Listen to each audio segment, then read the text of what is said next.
Hello प्यारे बच्चों, good morning. कैसे हैं आप लोग? आई होप आप लोगों को क्लासेस बहुत अच्छे से समझ में आ रही होंगी। मध्यकालीन भारत में हम लोगों ने मुगल साम्राज्य शुरू किया है और मुगल साम्राज्य काफी इंटरेस्टिंग है। अभी हम इसको आगे बहुत अच्छे से जो भी चीजें हैं उसको भी पढ़ाएंगे। और हम लोगों ने मुगल साम्राज्य की शुरुआत मुगल साम्राज्य की जानकारी के स्रोत से शुरू किया था।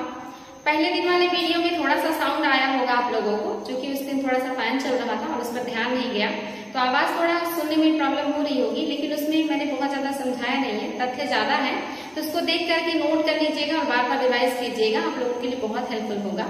और कल आप लोगों ने बाबर को पढ़ा था।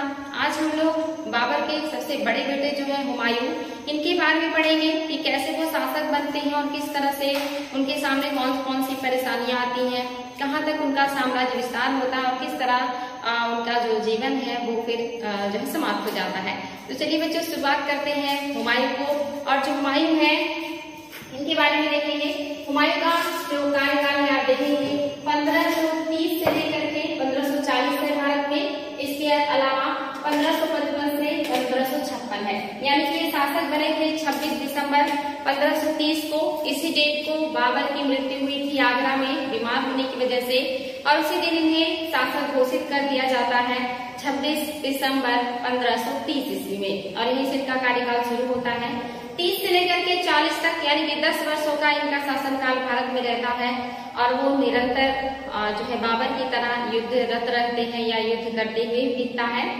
आगे जब 1540 में हार जाते हैं ये शेर शाह सूरी से और इन्हें भारत छोड़ करके भाग जाना पड़ता है, और फिर लगभग 15 सालों तक ये इधर उधर भटकते रहे। इनका निर्वासन का टाइम चला, यानी कि 15 वर्षों तक ये भारत से बाहर इधर उधर मदद के लिए भटकते रहे।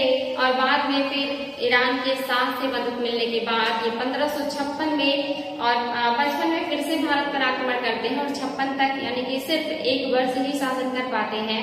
और एट लास्ट जो है लाइब्रेरी की सीढ़ियों से गिरने की वजह से हुमायूं के सर में चोट आती है, जिसकी वजह से इनकी मृत्यु हो जाती है।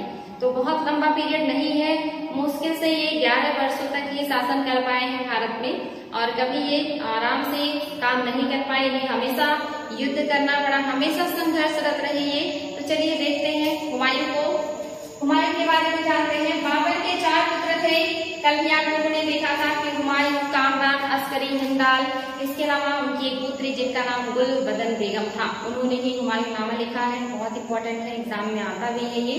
तो इनके 4 पुत्र थे और इनकी एक पुत्री जो बहुत फेमस है इतिहास में, जिसमें सबसे बड़े जो थे हुमायूं थे, और हुमायूं को ही बाबर सबसे ज्यादा पसंद करते थे। और तैमूरी परंपरा के अकॉर्डिंग जो ज्येष्ठ पुत्र होता है उसको साम्राज्य मिलता है। इसके अलावा बाकी लोगों को भी साम्राज्य में हिस्सा दे दिया जाता है, बांट दिया जाता है। इस तरह की परंपराएं तैमूरी परंपरा में थी, जो मुगलों ने भी अपनाया था। तो जो बाबर है उनकी मृत्यु के बाद, क्योंकि बाबर ने अपना उत्तराधिकारी हुमायूं को ही बनाया था, तो जो हुमायूं है ये शासक बनते हैं और शासन करना शुरू करते हैं। लेकिन बाबर ने अपने वसीयतनामा में लिखा था कि हुमायूं अपने भाइयों के साथ गलत नहीं करेंगे या उनकी भी इच्छाओं का ध्यान रखेंगे, जिसकी वजह से बाबर के मरने के बाद जो हुमायूं है वो अपने साम्राज्य को अलग अलग भागों में बांट करके अपने भाइयों को भी उसमें से हिस्सा दे देते हैं। और जो दिल्ली का क्षेत्र है, इसके आसपास का क्षेत्र वो अपने पास रखते हैं, यानी कि दिल्ली के शासक और आगरा के जो क्षेत्र का अपना उनका अधिकार रहता है। बाकी के जो क्षेत्र थे उनको उन्होंने अपने भाइयों के बीच बांट दिया था, उसको भी देखेंगे बच्चों। तो इनका आप देख रहे हैं इनके अलावा 3 भाई और हैं। और हुमायूं का जन्म माहम सुल्ताना से हुआ है, यानी कि इनकी जो माँ है ये माहम सुल्ताना है। ये आपको पता होना चाहिए, जो एग्जाम में एक बार आया भी है कि हुमायूं की माँ का क्या नाम था। तो इनकी माँ का नाम माहम सुल्ताना था। इसके अलावा जो कामरान है और जो अस्करी है, इनका जो जन्म हुआ है ये गुलरुख बेगम के गर्भ से हुआ है, यानी कि इनकी जो माता है ये गुलरुख बेगम है, ये भी ध्यान देंगे। इसके अलावा जो हिंदाल है का जन्म दिलदार बेगम के गर्भ से हुआ है, और इन्हीं के गर्भ से गुल बदन बेगम का भी जन्म हुआ है। यानी कि जो बाबर है इनकी कई पत्नियां हैं और अलग अलग पत्नियों से अलग अलग बच्चों का जन्म हुआ है। तो इम्पोर्टेंट है बच्चों, सबसे ज्यादा इम्पोर्टेंट है कि जो हुमायूं है इनकी माँ का नाम जो है माहम सुल्तान है, ये याद रखना है आप लोगों को। हुमायूं का पूरा नाम नसरुद्दीन मोहम्मद था, ये भी याद रखेंगे बच्चों, नसरुद्दीन मोहम्मद ये हुमायूं का मूल नाम था। या पूरा नाम था। और उनका जन्म 6 मार्च 1508 ईस्वी में काबुल में हुआ था। 1508 ईस्वी काबुल में इनका जन्म हुआ है। और इनके जो गुरु थे मौलाना मसही और अल-दीन रुहल्ला, यानी कि जो गुरु है कौन है, मौलाना मसही उल दीन रुहल्ला, ये इनके गुरु हैं। इसके अलावा मौलाना इलियास इनके गुरु है। क्योंकि जो बाबर है वो हमेशा युद्धरत रहे। आपने कल के क्लास में देखा था कि बाबर ने कभी भी एक जगह 2 रमजान नहीं मनाया था। वो पूरे जीवन काल युद्ध ही करते रहे, अफगानिस्तान से मध्य एशिया से लेकर के वो भारत तक उनका जो जीवन का एक तरीके से कहेंगे टाइम पीरियड था वो युद्ध में ही बीता था। इसीलिए वो हुमायूं को हमेशा साथ साथ रखते थे और उन्हें बहुत अच्छी शिक्षा व्यवस्था का नहीं कर पाए थे हुमायूं के लिए। हुमायूं को बहुत बढ़िया शिक्षा शुरुआत में नहीं मिली, लेकिन आगे चल करके जब जो बाबर है पानीपत के युद्ध के पहले थोड़ा सा उन्हें टाइम मिला, यानी कि उन्होंने जब काबुल पर अधिकार किया था उस समय उन्होंने अपने पुत्र हुमायूं के लिए 2 गुरु को अपॉइंट किया था, जिनका नाम मैंने अभी आपको बताया। और इन्होंने हुमायूं को फारसी, अरबी इस तरह की भाषाओं को भी पढ़ाया। इसके अलावा हुमायूं को ज्योतिष और खगोल और इसके अलावा आप देखेंगे कि इनको और भी बहुत सारी चीजों का ज्ञान हो जाता है। इसके साथ साथ इन्हें धनुर्विद्या और जो है हथियार चलाना, घुड़सवारी करना, इस तरह की शिक्षाएं भी दी जाती हैं। तो बहुत बाद में हुमायूं को ये सारी शिक्षाएं मिलती हैं। शुरुआत में क्योंकि जो बाबर है इनके पास कोई स्थायी जीवन नहीं था, ये हमेशा युद्ध करते और बार बार वहां से इनको हटना पड़ता था। कभी फरगना से इन्हें समरकंद जाना होता, कभी जो समरकंद से फरगना आते और कभी दोनों हाथ से निकल जाते, तो कभी काबुल, कभी कंधार और कभी पंजाब और फिर दिल्ली, और इस तरह से एट लास्ट उनकी मृत्यु हो गई। तो इनके बच्चों को एक अस्थायी जीवन नहीं मिल पा रहा था, जिसकी वजह से जो शिक्षा वगैरह की व्यवस्था थी ये बहुत अच्छी नहीं कर पाए थे बाबर। लेकिन आगे चल करके हुमायूं को जब पढ़ने का मौका मिला तो इन्होंने बहुत अच्छे से सारी चीजों को पढ़ा और इन्हें बहुत बढ़िया नॉलेज भी था। इन्हें ज्योतिष का अच्छा ज्ञान था। ऐसा माना जाता है कि ये सप्ताह में 7 दिन अलग अलग कलर के कपड़े पहना करते थे कि ज्योतिष का प्रभाव होता है, इसमें वो विश्वास करते थे। तो ये है बच्चों इनके बारे में सारी चीजें। यहाँ पे आप देखेंगे शिक्षक जो है उन्हें फारसी और अरबी का अच्छा ज्ञान इनको कराया। इसके अतिरिक्त इन्हें गणित का भी अच्छा ज्ञान था, दर्शन, ज्योतिष, खगोल और चित्रकला का भी अच्छा ज्ञान था। जब आप आर्ट एंड कल्चर पढ़ेंगे तो वहाँ पे देखेंगे कि भारत में चित्रकला की शुरुआत करने वाले जो मुगल शासक हैं ये हुमायूं हैं, क्योंकि बाबर को कभी मौका ही नहीं मिला कि वो कोई इमारत, कोई चित्रकला, कोई संगीत में इंटरेस्ट ले सके। वो हमेशा युद्ध ही करते थे। लेकिन हुमायूं को जो मौका मिला तो इन्होंने चित्रकला का भी शुरुआत भारत में कराया, जिसको आगे चल करके जो है इनके जो पुत्र थे अकबर और भी आगे ले गए। और अकबर के जो पुत्र थे जहांगीर, उनके शासनकाल में जो चित्रकला थी इतना ज्यादा फेमस हुई भारत में कि मुगल काल में जहांगीर के काल को चित्रकला का स्वर्ण काल कहा जाता है। जहांगीर इतने ज्यादा इंटरेस्टेड थे चित्रकला में, उन्हें इतना ज्यादा ज्ञान था चित्रकला का कि वो कहते थे कि अगर एक चित्र को बहुत सारे चित्रकार मिल करके बना ले तो मैं बता दूंगा कि इस चित्र में हाथ किस चित्रकार ने बनाया है, नाक किस चित्रकार ने बनाया है। उन्हें इतनी बारीकी से चित्रकला का और चित्रकारों के बनाने के तरीके का ज्ञान था। इसी वजह से चित्रकला का स्वर्ण काल जहांगीर के काल को कहा जाता है। इसको हम और अच्छे से पढ़ेंगे, डिटेल में आप लोगों को बताएंगे जब आर्ट एंड कल्चर पढ़ाएंगे। तो ध्यान देंगे बच्चों, मुगल काल अपने आप में बहुत विशेष है। मुगल काल का स्वर्ण काल अकबर के काल को कहा जाता है, क्योंकि जो मुगल काल है अकबर के काल में बहुत ज्यादा फला फूला बढ़ा था। और चित्रकला का स्वर्ण काल जहांगीर के काल को कहा जाता है। लेकिन स्थापत्य का स्वर्ण काल शाहजहां के काल को कहा जाता है, क्योंकि उन्होंने स्थापत्य यानी कि इमारतें बहुत बनवाई थी, जिसमें से आप जानते हैं दिल्ली का लाल किला और आपका ताजमहल सबसे ज्यादा प्रसिद्ध या सबसे ज्यादा भव्य है। तो इसीलिए इस तरह के क्वेश्चन भी बनते हैं, तो आप लोगों को ये सारी चीजें नोट करते चलना है। तो ये है हुमायूं। इनकी शुरुआत की जो जिंदगी है बहुत अस्थिर है, क्योंकि अपने पिता के साथ हमेशा युद्ध भूमियों में ही रहे, उनकी मदद करते रहे युद्ध में। और जब बाद में उन्हें शिक्षा का मौका मिला तो उन्होंने शिक्षा भी ग्रहण किया। लेकिन अचानक से उनके पिता की मृत्यु के बाद उन्हें सिंहासन तो मिला, लेकिन वो भी बहुत एक तरीके से कि कठिन परिस्थितियां थी। एक दूसरे देश में एक बड़े साम्राज्य को स्थापित करना, उसको सुदृढ़ करना उनके लिए आसान नहीं था। तो आगे देखते हैं और क्या हुआ है बच्चों। प्रारंभिक कठिनाइयां क्या थी हुमायूं की, यानी कि शुरुआत की। पहला है असंगठित साम्राज्य, यानी कि जब हुमायूं शासक बने 26 दिसंबर 1530 ईस्वी में, तो उनके सामने सबसे पहली जो समस्या थी वो असंगठित साम्राज्य। चूंकि बाबर जो है अफगानिस्तान यानी कि काबुल से लेकर के भारत में दिल्ली और बिहार और दक्षिण में आप देखेंगे मध्य प्रदेश में जो विंध्याचल की पहाड़ियां हैं वहां तक का क्षेत्र इन्होंने जीत लिया था। भारत का एक बहुत बड़ा क्षेत्र अब हुमायूं के पास था, उनके साम्राज्य में शामिल था। और इतने बड़े साम्राज्य को जो बाबर है वो सुदृढ़ नहीं कर पाए थे, व्यवस्थित नहीं कर पाए थे, क्योंकि अभी उन्होंने पानीपत का प्रथम युद्ध लड़ा था 1526 में, 1527 में उन्होंने खानवा का युद्ध लड़ा, 1528 में उन्होंने चंदेरी का युद्ध लड़ा और 1529 में घाघरा के युद्ध के बाद 1530 में वो बीमार हो जाते हैं और आगरा में उनकी मृत्यु हो जाती है।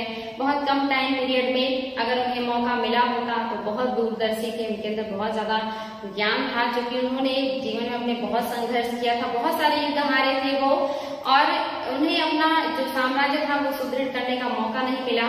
और उनकी मृत्यु होने के बाद जो हुमायूं हैं उन्हें साम्राज्य को सुदृढ़ करना था, जो कि जीतने से नहीं होता है, उसकी व्यवस्था भी अच्छी होनी चाहिए, सैन्य व्यवस्था, प्रशासन, राजनीति, ये सारी चीजें अच्छी होनी चाहिए, लेकिन ये बाबर नहीं कर सके थे, उसके पहले उनकी मृत्यु हो गई। हुमायूं को इतना बड़ा साम्राज्य जो मिला तो हुमायूं वहां का प्रशासन कैसे संभालते, और उनके लिए बहुत बड़ी समस्या थी, क्योंकि वो एक विदेशी थे और जो यहाँ के शासक थे वो अफगान थे, दिल्ली पर अफगानों का शासन था और अफगानों को बाबर ने कई युद्धों में हराने का प्रयास भी किया। पानीपत के प्रथम युद्ध में भी अफगानों को हराया उन्होंने, और आपने देखा खानवा के युद्ध में भी अफगान राणा सांगा का मदद कर रहे थे। और इसके अलावा आपने देखा कि जो घाघरा का युद्ध हुआ इसमें भी अफगान थे। इस सारे युद्धों में उन्हें हराने के बावजूद भी अफगान पूरी तरह से समाप्त नहीं हुए थे, अभी उनका जो हिम्मत था वो टूटा नहीं था, वो अभी भी मुगलों का सामना करने की तैयारी में थे। और जो हुमायूं है जो कि वो एक मुगल है, वो विदेशी है, तो यहाँ की जो जनता है जिन्होंने अफगानों के शासन में अभी तक अपना जीवन यापन किया है, जो अफगानों को जानते हैं, समझते हैं, वो हुमायूं को एक्सेप्ट नहीं कर पा रहे थे, क्योंकि उनको लग रहा था कि ये विदेशी है और हमारा जो अपना शासक है, जो राजा है वो अफगान है। तो वो हमेशा चाहते थे, उनकी जो हमदर्दी थी, उनका जो झुकाव था वो अफगानों की तरफ था, वो हुमायूं को सपोर्ट नहीं कर रहे थे। दूसरी तरफ इतना बड़ा साम्राज्य सुरक्षित रख पाना और इस पे मजबूती से कार्य कर पाना भी हुमायूं के लिए आसान नहीं था। तो ये असंगठित जो साम्राज्य हुमायूं को मिला था, ये उनके लिए सबसे बड़ी समस्या थी कि वो कैसे उसको संगठित करे, कैसे उसका प्रशासन चलाए और कैसे उसको सुदृढ़ करे। तो इसके अलावा और क्या प्रॉब्लम थी बच्चों? इसके अलावा उनके पास जो दूसरी प्रॉब्लम थी ये थी रिक्त राजकोष। रिक्त राजकोष आपको पता है पानीपत के प्रथम युद्ध में जब वो बाबर इब्राहिम लोदी को हराते हैं और दिल्ली पर अधिकार कर लेते हैं, अपने आप को बादशाह की उपाधि धारण करके दिल्ली का शासक बन जाते हैं। इसी युद्ध में उन्होंने कलंदर की उपाधि भी धारण करी थी युद्ध के बाद, क्योंकि युद्ध में उन्हें बढ़िया पैसा या खजाना मिला था। आगरा से उन्हें बहुत बड़ा खजाना मिला था जिसमें कोहिनूर हीरा भी था। इस खजाने का उपयोग उन्होंने अपने जो अमीर वर्ग के लोग थे, जो उनके अधिकारी थे, जो सैनिक थे, जो उनके दास दासी थे, इन सबको बांट देने में किया, यानी कि सबको इन्होंने बांट करके प्रसन्न करने का प्रयास किया, क्योंकि बाबर को पता नहीं था कि वो आने वाले समय में जो है उनकी मृत्यु हो जाएगी और उनके पास पैसा नहीं होगा, यानी कि उनके बच्चों के सामने समस्याएं खड़ी हो सकती हैं। तो बाबर ने उस समय सबको प्रसन्न करने के लिए, अपने तरफ करने के लिए, ताकि लोगों की स्वामी भक्ति मिले उन्हें, लोगों का विश्वास मिले उन्होंने उस खजाने का उपयोग लोगों को बांटने में कर दिया। बड़े से लेकर के छोटे अधिकारी तक को उन्होंने बड़े पैमाने पे वो खजाने बांटे, पैसे बांटे। हुमायूं को भी उन्होंने बड़े पैमाने पे पैसा और कोहिनूर हीरा गिफ्ट में दिया था।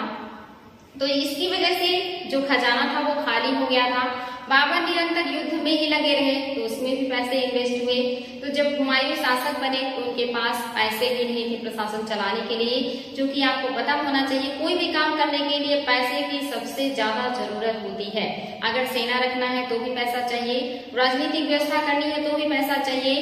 इस तरह का जितना भी काम होगा बिना पैसे के हो नहीं सकता, क्योंकि इन सबके लिए कर्मचारी लगते हैं, उन सबको वेतन की जरूरत होती है और जब तक हाथ में पैसा ना हो तो कोई काम कर नहीं सकता इंसान। तो ऐसे में हुमायूं के सामने बड़ी समस्या थी कि उनके पास पैसा ही नहीं था, राजकोष खाली था और बाबर ने उनके लिए खाली राजकोष छोड़ रखा था। इसीलिए जो इतिहासकार है वो कहते हैं कि हुमायूं को कांटों का ताज मिला था और उन्हें खाली राजकोष मिला था। तो ये इंपॉर्टेंट पॉइंट है बच्चों। दूसरी जो उनकी समस्या थी खाली राजकोष, यानी कि उनके पास पैसे भी नहीं थे कि वो आगे का काम आसानी से कर सके। इसके अलावा जो उनकी परेशानी थी ये थी कि संबंधित जो उनके संबंधी थे और जो मिर्जा वर्ग था, यानी कि जो उनके अपने संबंधी थे, जैसे उनके अपने जो बाबर के दामाद थे, जो बाबर के कुछ और खास लोग थे, मिर्जा वर्ग से संबंधित थे, जो अमीर वर्ग थे, ये सारे लोग बाबर जो है हुमायूं का साथ नहीं दे रहे थे। यहाँ तक वो षड्यंत्र कर रहे थे कि हुमायूं की जगह किसी और को शासक बना करके हम उसमें जो है प्रत्यक्ष भूमिका निभाएं। दूसरी तरफ जो हुमायूं के अपने भाई लोग हैं, ये भी बहुत सपोर्टिव नहीं है।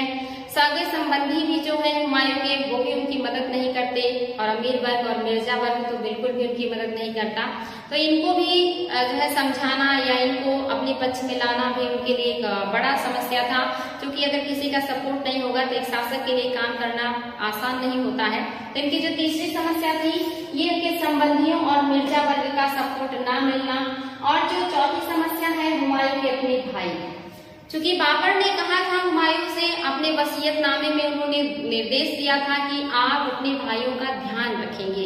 उन्होंने ये नहीं कहा था कि साम्राज्य को उनके जो है अलग अलग हिस्सों में बांट करके उनको दे देंगे। तो यहाँ पे जो हुमायूं है वो बहुत ज्यादा उदारता दिखाते हैं और अपने साम्राज्य को बांट देते हैं और बांट करके अलग अलग हिस्सा अपने भाइयों को दे देते हैं। और जैसा कि निर्देश दिया था बाबर ने कि अपने भाइयों का ध्यान रखेंगे, तो वो आजीवन अपने भाइयों की गलतियों को माफ करते रहे, उनकी उदंडता को क्षमा करते रहे, उनको बार बार मौका देते रहे कि वो फिर से सुधर जाए। लेकिन उनके जो भाई हैं वो आखिरी दम तक उनके साथ दुश्मनी निभाते रहे, उन्हें बार बार कमजोर करते रहे। और ये भी एक बड़ा रीजन हुआ कि जो हुमायूं है वो अपने दुश्मनों का सामना नहीं कर पाए। अगर उनके भाइयों ने उनका मदद किया होता तो एक बहुत बड़े साम्राज्य को स्थापित कर सकते थे वो, लेकिन किसी भी भाई ने उनकी मदद नहीं की, बल्कि उल्टा उनके साम्राज्य पर बार बार आक्रमण करके या उनके खिलाफ विद्रोह करके उनके साम्राज्य को तोड़ने का प्रयास किया, उन्हें समाप्त करने का प्रयास किया। तो उनके जो अपने भाई थे वो भी उनके लिए बहुत बड़े शत्रु बन गए थे, उनके साथ बहुत ज्यादा शत्रुता निभाई उन्होंने आखिरी टाइम तक। तो ये जो भाई थे वो भी हुमायूं के लिए एक समस्या थे। इसके अलावा अफगान, भारत में जो अफगान है ये भी हुमायूं के सबसे बड़े शत्रु हैं, क्योंकि अफगानों का ही शासन था। जो लोदी वंश था वो अफगान थे और इसके पहले से अफगान शासन कर चुके थे, बहलोल लोदी, सिकंदर लोदी, इसके बाद इब्राहिम लोदी। तो एक बड़े साम्राज्य पर उनका अधिकार था, जो जनता थी वो उन्हें समझती थी, मानती थी। और जो अफगान है ये उत्तर भारत में लगभग फैले हुए हैं, गुजरात से लेकर के पश्चिम बंगाल तक। और यहाँ पे अभी ये समाप्त नहीं हुए। गुजरात में बहादुर शाह हैं और बिहार में महमूद लोदी हैं, और इसके अलावा आप देखेंगे बंगाल में भी है। और दूसरे जो शेर खां हैं ये तो सबसे बड़े शत्रु हैं हुमायूं के, और यही जो है प्रण करके बैठे थे कि मुगलों को मैं भारत से भगा करके ही रहूंगा। तो ऐसे में उनके जो शत्रु हैं बहुत सारे हैं और वो उनको जो है शासन नहीं करने देना चाहते या उन्हें वापस भारत से भगाना चाहते हैं, क्योंकि उन्हें लगता है कि ये विदेशी हैं और इन्होंने हमारा साम्राज्य छीना है। तो वो चाहते हैं कि हम इन्हें वापस भगाएं और अपना साम्राज्य हासिल करें। तो इन्हें इन अफगानों से भी युद्ध करना पड़ता है और ये अफगान ही इन्हें भारत से भगाने के लिए जिम्मेदार साबित होते हैं या भारत से इन्हें निर्वासित करना मतलब होना पड़ता है। इसके लिए अफगान ही जो है जिम्मेदार है। तो यहाँ के जो अफगान है ये भी इनके लिए बहुत बड़ी परेशानी है। इसके अलावा चारित्रिक दुर्बलताएं, इतनी सारी परेशानियां तो थी ही हुमायूं के साथ, लेकिन हुमायूं का जो कैरेक्टर था, जो चरित्र था, ये भी दुर्बल था। वो एक दयालु इंसान थे, वो अच्छे इंसान थे, लेकिन उनके पास एक सैन्य नेतृत्व नहीं था, दृढ़ इच्छा शक्ति नहीं थी। वो कोई भी काम शुरू तो करते थे लेकिन उसे पूरा नहीं करते थे, उसको बीच में ही छोड़ देते थे, जिसकी वजह से वो बार बार जो है उन्हें हार का सामना करना पड़ता था, क्योंकि वो कोई भी काम अंजाम तक नहीं पहुंचाते थे। वो कहीं पर आक्रमण करते थे तो उसे पूरी तरह जीतते नहीं थे, तो कभी कोई गलती करता था तो उसे माफ कर देते थे, बार बार वो मौका देते थे अपने शत्रुओं को जो है अपने ऊपर आक्रमण करने का या खुद को कमजोर करने का। उनकी जो अपनी चारित्रिक दुर्बलता है ये भी उनके पतन का एक बड़ा कारण बनता है, क्योंकि अगर वो जो है दृढ़ता से वर्क करते अपने भाइयों के ऊपर कंट्रोल करने के लिए, अफगान सरदारों के खिलाफ वो आक्रामक नीतियां अपनाते और उन्हें समाप्त करने का प्रयास करते, तो शायद उनका जो साम्राज्य है उनसे नहीं छिनता और वो अपने साम्राज्य को स्थापित कर सकते थे। लेकिन वो दृढ़ता पूर्वक कार्य नहीं कर पाए। कौशल उनके अंदर एक सैनिक या कहीं प्रशासक का उतना अच्छा नहीं था जितना उनके पिता बाबर में था। उन्होंने ऐसे अनजान देश में इतने बड़े बड़े युद्ध लड़े, अपनी कूटनीति की, अपने साहस और अपने दृढ़ इच्छा शक्ति से उन्होंने हराया और भारत में बहुत बड़े साम्राज्य को स्थापित किया, लेकिन जो हुमायूं है उसको स्थापित नहीं कर पाए क्योंकि इनके अंदर उन सारे गुणों का अभाव था जो बाबर के अंदर था। तो एक चारित्रिक जो गुण था ये भी कम था जो है हुमायूं के अंदर, या एक प्रशासक का या एक सेनापति का बढ़िया जो गुण होना चाहिए वो हुमायूं के अंदर नहीं था, जिसकी वजह से भी वो अपने साम्राज्य को खो देते हैं। तो इतनी सारी समस्याएं हैं जिसकी वजह से हुमायूं असफल रहे। इसके अलावा हुमायूं की प्रारंभिक भूलें, उन्होंने कौन कौन सी गलतियां की हैं जिसकी वजह से भी वो भारत में असफल रहे, उसको भी देखते हैं बच्चों। पहला तो इन्होंने अपने भाइयों में साम्राज्य का विभाजन किया, ये उनकी बहुत बड़ी भूल थी, जिसमें इन्होंने क्या किया है, अस्करी को संभल का क्षेत्र दे दिया है, यानी कि जो संभल का इलाका है ये अस्करी को मिला है। जो हिंदाल है इनको अलवर का क्षेत्र दिया गया, ये यहाँ के शासक बने। जो कामरान है इनको काबुल और कंधार का क्षेत्र मिला, और सबसे ज्यादा जो हुमायूं को डिस्टर्ब करते हैं, सबसे ज्यादा जो उनको धोखा देते हैं ये कामरान ही है, इनको काबुल और कंधार मिला था, लेकिन फिर भी ये बार बार हुमायूं के क्षेत्र में घुस आते हैं, उनके क्षेत्र पर अधिकार करने का प्रयास करते हैं और बार बार हुमायूं अपने भाइयों को हराते हैं। ये तो हुमायूं के सगे भाई हैं। इसके अलावा उनका एक चचेरा भाई है जिसका नाम है मिर्जा सुलेमान, इनको भी इन्होंने क्या किया, बदख्शा का क्षेत्र दिया हुआ, यानी कि अपने भाइयों के साथ साथ इन्होंने अपने चचेरे भाई को भी अपने साम्राज्य का एक हिस्सा दे दिया है जिसको बदख्शा कहा जाता है। तो इम्पोर्टेंट बच्चों ये इनके लिए बहुत बड़ी भूल थी, अगर इस साम्राज्य का विभाजन ना करके पूरे साम्राज्य को अपने अंडर में रखते, अपने भाइयों को अलग अलग पोस्ट पे नियुक्त करते तो शायद इस तरह की स्थिति नहीं आती। क्योंकि जब उन्हें अलग अलग साम्राज्य मिल गया, क्षेत्र मिल गया, तो वो अपने ही भाइयों को हराने में लग गए, क्योंकि वो अपने क्षेत्र से संतुष्ट नहीं थे। उन्हें लगता था कि हुमायूं के पास ज्यादा है तो हमें उनसे छीन लेना चाहिए या हमें जो है अपना साम्राज्य विस्तार करने का प्रयास करना चाहिए। तो ये भी एक बहुत बड़ा रीजन बना कि इनके भाइयों ने हुमायूं के साथ बहुत ज्यादा शत्रुता निभाई और अपने क्षेत्र के साथ साथ ये हुमायूं के क्षेत्र पर भी अधिकार करने का प्रयास करते रहे, और ये प्रयास निरंतर चलता रहा जब तक कि हुमायूं का निर्वासन नहीं हो गया। तो ये इनकी बड़ी भूलें हैं जो इन्होंने किया है। इसके अलावा इन्होंने कुछ प्रमुख युद्ध भी लड़े हैं, और ये युद्ध कौन कौन से हैं। तो हुमायूं ने जो पहला युद्ध लड़ा है ये कालिंजर पर आक्रमण किया है, या कालिंजर का युद्ध है, ये 1521 ईस्वी में हुआ है। बच्चों ध्यान देंगे कि कौन सा युद्ध किस समय हुआ है, ये सीक्वेंस कई बार एग्जाम में आ चुका है, यूपीएससी में और यूपीपीसीएस में भी आ चुका है कि आप सीक्वेंस बताएं जो हुमायूं के द्वारा लड़े गए युद्धों का, कि सबसे पहले उन्होंने कौन से युद्ध लड़े, उसके बाद और उसके बाद का क्रम सजाएं। तो ये क्रम भी आप लोगों को याद होना चाहिए। तो पहला जो उनका आक्रमण है ये कालिंजर पर हुआ है। कब हुआ है? 1521 ईस्वी में हुआ है। यहाँ के जो शासक है प्रताप रुद्रदेव है, हुमायूं और प्रताप रुद्रदेव के बीच ये युद्ध हुआ था। कारण क्या था युद्ध का? तो अफगानों के प्रति सहानुभूति, क्योंकि जो कालिंजर के शासक है प्रताप रुद्रदेव ये अफगानों के प्रति सहानुभूति रखते हैं। इन्हें लगता है कि अफगानों को फिर से दिल्ली का सिंहासन मिलना चाहिए, या यहाँ के जो शासक हैं ये अफगान को बनना चाहिए, ना कि हुमायूं को। इस वजह से, और दूसरा क्या है कि जो कालिंजर है ये सामरिक रूप से यानी कि सैनिक दृष्टिकोण से बहुत इंपॉर्टेंट है। ये बहुत ऊंचे स्थान पर यानी कि जो बुंदेलखंड का पहाड़ी है उसकी ऊंचाई पर है ये किला, जो कि बहुत ही सुरक्षित है और अभेद्य है, मजबूत है। तो इसलिए ये चाहते हैं कि इस दुर्ग को ये प्राप्त करे। साथ ही इनका जो मानसिक जो स्थिति है कि अफगान ही शासक बने, वो इसे बदलना चाहते थे। लेकिन प्रॉब्लम क्या हुई, उसी समय जो और अफगान सरदार है उन्होंने जौनपुर पर अधिकार कर लिया। साथ ही जो है जौनपुर की तरफ बढ़ना शुरू किया और उस पर अधिकार करने का प्रयास किए। और जो शेर खां है उन्होंने उसी समय चुनार के दुर्ग पर घेरा डाला, चुनार पर अधिकार करने का प्रयास किया। यानी कि जब हुमायूं कालिंजर विजय में फंसे हुए थे उसी समय जौनपुर पर जो अफगान सरदार है वो अधिकार करने के लिए आगे बढ़े। दूसरी तरफ जो चुनार का किला था जो बहुत ही मजबूत और अभेद्य था, ये भी बहुत इंपॉर्टेंट था हुमायूं के लिए, उस पर शेर खां ने अधिकार कर लिया, जो कि हुमायूं के लिए अच्छा नहीं था। ये सारी चीजें चली रही थी। उसी बीच उनका जो भाई है कामरान, इसने भी पंजाब में अपनी गतिविधियां बढ़ा दी, यानी कि उसने अपना जो काबुल और कंधार का क्षेत्र है उसके साथ साथ पंजाब पर आक्रमण करना शुरू कर दिया और पंजाब के क्षेत्र पर अधिकार करना चाहा, जो कि हुमायूं के क्षेत्र में था। अब यहाँ पे हुमायूं के साथ बहुत सारी समस्या होगी और हुमायूं को ये जो युद्ध है इसमें उनको क्या करना पड़ा, समझौता करना पड़ा। यानी कि वहाँ के शासक से इन्होंने क्षतिपूर्ति ली और संधि वार्ता करके के युद्ध को वहीं पे रोक दिया और ये वापस जो है आगरा होते हुए दिल्ली की तरफ बढ़े, क्योंकि इनका जो भाई है ये पंजाब में घुसाया था। लेकिन यहाँ पर ये अपने भाई से युद्ध करना अच्छा नहीं समझते, या इन्हें लगता है कि भाई से युद्ध करना ठीक नहीं है, और ये बिना युद्ध लड़े अपने भाई को पंजाब का क्षेत्र दे देते हैं। और आगे चल करके जो कामरान है इतने से संतुष्ट नहीं होते, ये फिरोजा और उसके आसपास का जो क्षेत्र है उसको भी अपने अंडर में ले लेते हैं, और हुमायूं चुपचाप देखते रहते हैं कि मेरा भाई और मैं उससे युद्ध नहीं करूंगा। यहाँ पे वो बहुत ज्यादा उदारता दिखाते हैं, जो उनके लिए बहुत ही नुकसानदेह सिद्ध होता है। आगे चल के जब उन्हें मदद की जरूरत होती है तो उनके भाई उनकी मदद नहीं करते। और दूसरी तरफ उत्तर पश्चिम का रास्ता था जो कि ईरान और अफगानिस्तान की तरफ जाता था, जहां से हुमायूं को मदद मिल सकती थी, उन रास्तों पर उनके भाइयों का अधिकार हो गया।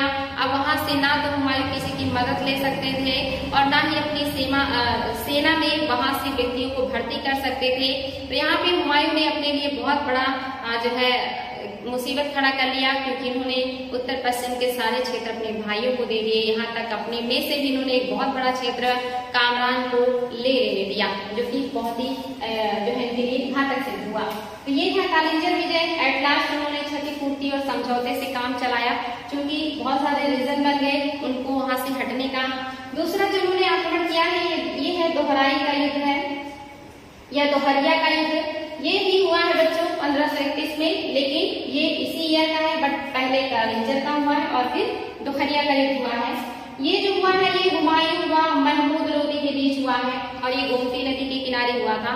जो महमूद लोदी है ये एक अफगान सरदार है, और ये जो है बहलोल लोदी के खानदान से संबंधित है, और इन्हें लगता है कि मेरे खानदान के लोगों को हटा करके बाबर ने साम्राज्य हासिल किया, तो मुझे अपना साम्राज्य वापस चाहिए। तो ये बार बार मुगलों के खिलाफ षड्यंत्र करते रहते हैं, बार बार ये जो है दुस्साहस करते हैं कि जो साम्राज्य उसमें मेरा अधिकार हो या बाकी के क्षेत्रों में मैं अधिकार करूं।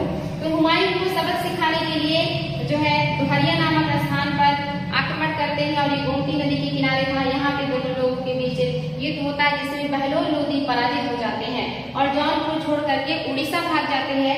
बाकी के जो अफगान थे उसमें से कुछ बिहार में जा करके शरण लेते हैं, और कुछ जो अफगान सरदार थे ये गुजरात में जा करके शरण लेते हैं। और यहाँ जो हुमायूं है ये क्या करते हैं और अधिकार कर लेते हैं जौनपुर पर, और यहाँ पे सुल्तान जुनैद बरसाल को जौनपुर का प्रशासक बना देते हैं, यानी कि अपने अंडर में जो राज्यपाल होते हैं राज्यपाल बना दिया इन्होंने जौनपुर का, कि हम आगरा जा रहे हैं, आप यहाँ का कार्यभार देखेंगे और अगर कोई दिक्कत होगा तो फिर हमें इन्फॉर्म करेंगे। तो यहाँ पे जो सुल्तान जुनैद बरसाल है ये इनके प्रशासक के रूप में हुए, और वो आगरा लौट गए। और आगरा में लौटने के बाद उन्होंने भव्य समारोह रखा या भव्य उत्सव मनाया।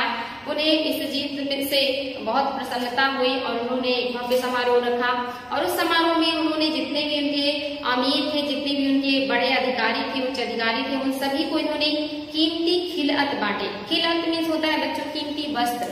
एग्जाम में आया है क्वेश्चन नेट में कि खिलअत किसे कहते थे। खिलअत, खिलअत मीन्स होता है कीमती वस्त्र, कीमती वस्त्र। ध्यान देंगे यही ऑप्शन में अगर आएगा तो आपको यही ऑप्शन सही करना है। ये नेट में आया हुआ क्वेश्चन है, इसको ध्यान देंगे। कीमती वस्त्र को खिलअत कहा जाता है, यानी कि इस समय इन्होंने अपने अमीरों को कीमती खिलअत यानी कि कीमती वस्त्र और घोड़े दिए, और बहुत अच्छे से उत्सव मनाया, खुशियां मनाई, और जो कि इनके लिए एक तरह से कहेंगे कि ये भूल है कि जब भी ये कोई छोटा भी विजय कर लेते हैं तो ये उत्सव मनाने में विजय हो जाते हैं, और जबकि जो इनके दुश्मन है ये दूसरी तरफ फिर से इनके ऊपर आक्रमण करने की तैयारी कर रहे होते हैं, और बार बार हुमायूं ऐसे ही गलती करते हैं, जो कि उनके लिए बहुत ही मुश्किल साबित होगा आगे चल करके। इसके बाद इन्होंने कौन सा युद्ध किया है, इन्होंने चुनार का घेरा डाला है। चुनार में आपको पता है शेर खान ने अधिकार कर लिया था। चुनार का जो किला है ये बहुत ऊंचाई पर था, बहुत मजबूत था, इसीलिए ये चाहते थे कि उस किले को वापस प्राप्त करें, क्योंकि वो सैन्य दृष्टिकोण से बहुत ही मजबूत और बढ़िया था। यहाँ पर इन्होंने आक्रमण किया, घेरा डाला, और ये युद्ध हुआ है शेर खान और हुमायूं के बीच में। कब हुआ है? 1535 में हुआ है। इंपॉर्टेंट है बच्चों। शेर खान ने यहाँ पर अधिकार कर रखा था, हुमायूं इसे प्राप्त करना चाहते थे, साथ ही शेर खान की बढ़ती हुई शक्ति को भी रोकना चाहते थे। एक तो हुमायूं को ये किला चाहिए था, दूसरा वो शेर खान की जो बढ़ती हुई शक्ति थी उसे रोकना चाहते थे, क्योंकि उन्हें लग रहा था कि अगर शेर खान ज्यादा शक्तिशाली हो गया तो आगे चलकर कि वो मेरे लिए प्रॉब्लम क्रिएट करेगा वो मेरे लिए जो है मेरा सबसे बड़ा शत्रु है ही, और अगर वो शक्तिशाली हुआ तो फिर मेरे लिए परेशानी खड़ी हो जाएगी। तो उसकी शक्ति को कम करने के लिए और उस कीड़े को प्राप्त करने के लिए हुमायूं ने चुनार का घेरा डाला, और एक लंबे समय तक लगभग 4 से 6 महीने के घेरे के बाद जो शेर शाह है वो समझौता करने के लिए तैयार होते हैं, क्योंकि शेर शाह को लगता है कि हुमायूं का जो सेना है वो बड़ी है और अगर मैं हारूंगा तो मुझे बड़ा नुकसान जो है उठाना पड़ेगा। एक तरफ हुमायूं है जिनके पास सूझबूझ की कमी है, सैन्य नेतृत्व की कमी है, दूसरी तरफ शेर खां है बहुत होशियार है, वो हर उस कूटनीति का उपयोग कर लेते हैं जो उनके लिए फायदेमंद हो। और जब आप शेर शाह सूरी को पढ़ेंगे तो आपको पता चलेगा कि शेर शाह सूरी अद्वितीय व्यक्तित्व के इंसान थे, वो हर क्षेत्र में पारंगत थे, उन्होंने हर क्षेत्र में बहुत अच्छा वर्क किया है, हम उन्हें भी पढ़ेंगे। तो यहाँ पे जो हुमायूं है इनका जो सामना है एक बहुत ही चालाक, होशियार और योग्य शत्रु से हुआ है। यहाँ पे जो शेर शाह है ये समझौता करने के लिए मान जाते हैं क्योंकि उन्हें पता था कि हुमायूं के पास बड़ी सेना है और वो हरा सकते हैं। और समझौते में ये ये समझौता होता है कि जो हुमायूं है, क्योंकि जब हुमायूं चुनार पर आक्रमण किए थे उसी समय जो गुजरात के शासक हैं इन्होंने राजस्थान पे हमला किया, यानी कि राजस्थान में अगर आक्रमण करेंगे तो आगरा जो है वो राजस्थान से बहुत पास है, तो आगरा बहुत आसानी से पहुंच सकते थे, क्योंकि जो सारी गतिविधियां थी वो आगरा से ही कर रहे थे जो मुगल शासक थे, तो आगरा उनके लिए बहुत महत्वपूर्ण था। तो ऐसे में जो हुमायूं मैंने लगता है कि चुनार का दुर्ग जीतने से ज्यादा महत्वपूर्ण है कि मैं गुजरात के शासक को आगे बढ़ने से रोकूं ताकि वो आगरा तक ना पहुंच पाए। ऐसे में वो भी शेर शाह से संधि करने के लिए तैयार हो जाते हैं और संधि में शेर शाह ने कहा कि वो एक सैन्य टुकड़ी अपने बेटे के साथ भेजेंगे हुमायूं की मदद के लिए, वो मदद करेगा उनको उस गुजरात के शासक को रोकने में या हराने में, और बदले में हुमायूं को चुनार का जो घेरा है उसे हटाना पड़ेगा। हुमायूं को भी लगा कि इस समय चुनार का जो किला है उससे ज्यादा महत्वपूर्ण हमें गुजरात के शासक को हराना है, और वो इस संधि के लिए हाँ कर देते हैं और वहां से आगरा लौट आते हैं। और ये शेर शाह के लिए बहुत ही बढ़िया सिद्ध होता है, क्योंकि उसे उसका किला सुरक्षित रह जाता है। और दूसरी तरफ हुमायूं की बहुत बड़ी भूल थी कि उन्होंने शेर शाह सूरी को या शेर खां को पूरी तरह से समाप्त नहीं किया और किले पर अधिकार नहीं किया, और ये आगे चल करके उनके लिए सबसे ज्यादा घातक सिद्ध होता है। और अपनी शक्ति को मजबूत करने के बाद जो शेर खां है वो लगातार हुमायूं को चुनौतियां देना शुरू कर देता है। तो यहाँ तक रहने देते हैं बच्चों, क्योंकि बहुत बड़ा क्लास हो जाता है तो आप लोग भी परेशान होते हैं। इसके आगे हम देखेंगे शेर शाह से हुमायूं का संघर्ष और भारत से हुमायूं का निर्वासन, भारत में फिर हुमायूं का वापसी, और वापसी के बाद कौन से युद्ध लड़े उन्होंने और कैसे उनके जीवन का अंत हुआ। तो ये बाकी की क्लास से जो बाकी का बचा हुआ पॉइंट है इसको हम नेक्स्ट क्लास में देखेंगे। आज के लिए इतना ही, फिर मिलते हैं कल नए क्लास में। Thank you.